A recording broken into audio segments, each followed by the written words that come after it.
Nós poderíamos estar aqui, como qualquer governo, abrindo concurso público e botando opção de gente para dentro, para aparelharmos o Estado, temos bastante militantes trabalhando para nós no futuro. Não estamos pensando assim, estamos pensando nas gerações futuras. Queremos aperfeiçoar essas estruturas. Quem for contra essas transformações pode até ficar bem com algumas categorias, mas vai ficar mal perante a opinião pública. Eu quero dizer que acho que o ministro Paulo Guedes sofre de uma síndrome das mentiras compulsivas, ministro. No início da pandemia, no dia 12 de março, o senhor sentou nessa mesa, e eu estava aqui, como líder da bancada do PSOL, e disse que a pandemia, 2 de março do ano passado, era fácil de resolver. 5 bilhões e o senhor resolvia. Ainda bem que a maioria não lhe ouviu e a gente aprovou o auxílio emergencial, derrotando o senhor, conquistando R$600 e 1.200. O senhor que vem aqui falar que tem servidor público que tem 20 carros. Eu desconheço, ministro, servidor público de carreira que tenha 20 carros. Mas eu conheço um presidente que come picanha R$1.000,799 o quilo. Conheço um presidente que tira férias de R$2 milhões. Conheço um orçamento que o senhor aprovou de R$3 bilhões para comprar parlamentar com trator superfaturado. Isso eu conheço, infelizmente. Conheço deputado da sua base que aluga BMW com dinheiro público e o povo está pagando. E aí o senhor vem me dizer que a culpa é dos servidores, que são os privilegiados, quando, na verdade, essa reforma não ataca nenhum privilégio. Se for para atacar privilégio, ministro, vamos começar cortando o salário pela metade dos ministros e deputados federais. Eu topo. Teu governo topa? Aliás, tem projeto nesse sentido. Mas o teu governo não quer aprovar aqui na Câmara dos Deputados. Mais do que isso, aproveita a pandemia para fazer teto duplex. Porque o Bolsonaro pode ganhar R$42 mil, mas o problema do Brasil são servidores públicos de carreira que ganham até 4 salários mínimos. Eles viraram os bandidos da hora, estão sendo criminalizados. O Estado gigante, o Estado gastador, o Estado ineficiente, despesa com funcionalismo descontrolada. Ora, esse Estado que está sendo depreciado e que foi aqui nas palavras do ministro Paulo Guedes, é o Estado que ajudou o ministro Paulo Guedes a se tornar economista através da Universidade Federal de Minas Gerais. É o Estado que, através do CNPq, disponibilizou as condições para que ele fosse para os Estados Unidos para estudar na Universidade de Chicago. Esse Estado não serve mais para as pessoas? Só serviu para o senhor? É aquele velho ditado, cuspir no prato que comeu? O governo não estava preocupado em enfrentar a pandemia.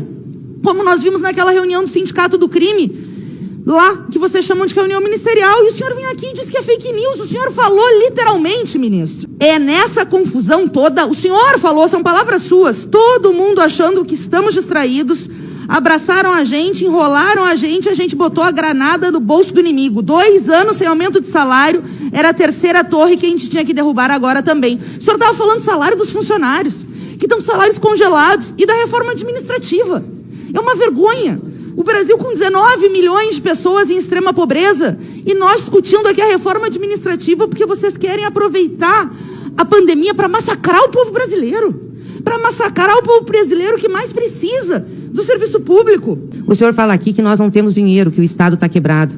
Eu lhe pergunto por que o senhor não orientou o presidente da República a vetar os 3 bilhões de recursos para as emendas secretas dos parlamentares da base do governo, que estão no Ministério do Desenvolvimento Regional. Que, aliás, cerca de 1.600 foram destinados para fazer asfalto nos municípios. E grande parte para comprar tratores superfaturados. Por que o senhor não propôs o veto a esses 3 bi e não redirecionou esse dinheiro para combater a pandemia? Tem que parar de mentir para o povo brasileiro. E essa questão de colocar a culpa nos servidores públicos também é muito ruim, viu, ministro, de criminalizá-los. Parem de mentir. Parem de mentir sobre a dívida e parem de mentir sobre o custo dos servidores para o Estado brasileiro. Não digam que essa despesa está descontrolada. O senhor sabe que desde 2003... o gasto com o pessoal da União é de cerca de 4,5% do produto interno bruto. Entre 2006 e 2010 chegou a 3,8%. Agora em 2020 está 4,3%. Então nós não temos um descontrole de gasto de pessoal. Nós temos sim um controle que está sempre relacionado ao nosso produto interno bruto, à riqueza do Brasil. E o Brasil precisa de servidores.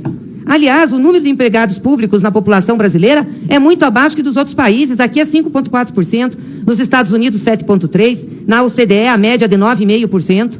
Nós não temos um Estado agigantado, nós não temos um Estado com muitos servidores públicos. Se quer combater privilégio, por que não propuseram aqui medidas em cima do Judiciário, em cima do Ministério Público, em cima dos militares? Por que vocês deram um aumento para os militares de 7,3 bilhões de reais agora em 21 e cortaram 30 bilhões da saúde? Por que essa necessidade de dar aumento para militar? Por que os militares tiveram, ano passado, 4% acima da inflação? E o pessoal do civil teve uma redução de 2% real no seu salário? Olha, ministro, dos 11 milhões e 400 mil postos de trabalho públicos no Brasil, contando federal, estadual e municipal, metade ganha menos de 2.700 reais. São salários baixos e estão na prestação direta de serviço da população. Saúde, educação, assistência social. De cada 100 servidores, ministro, 22 são professores, 2 de outra área da educação, 11 da área de saúde, 5 da limpeza, 4 da segurança. São servidores que prestam serviço às pessoas, não são parasitas, não. São pessoas que ganham pouco e ajudam a população do Brasil, que ganha muito pouco. E, por fim, ministro, se vocês realmente querem acabar com o privilégio, faça o Congresso Nacional votar a Lei 6726 de 16, que estabelece o teto mesmo, tirando todos os penduricalhos para o serviço público, e revogue a sua portaria, que permitiu que tanto o presidente da República como o vice-presidente ganhasse extrateto. Hoje, o vice-presidente Mourão ganha 60 mil reais. Então, o senhor não está combatendo o privilégio. É só um discurso.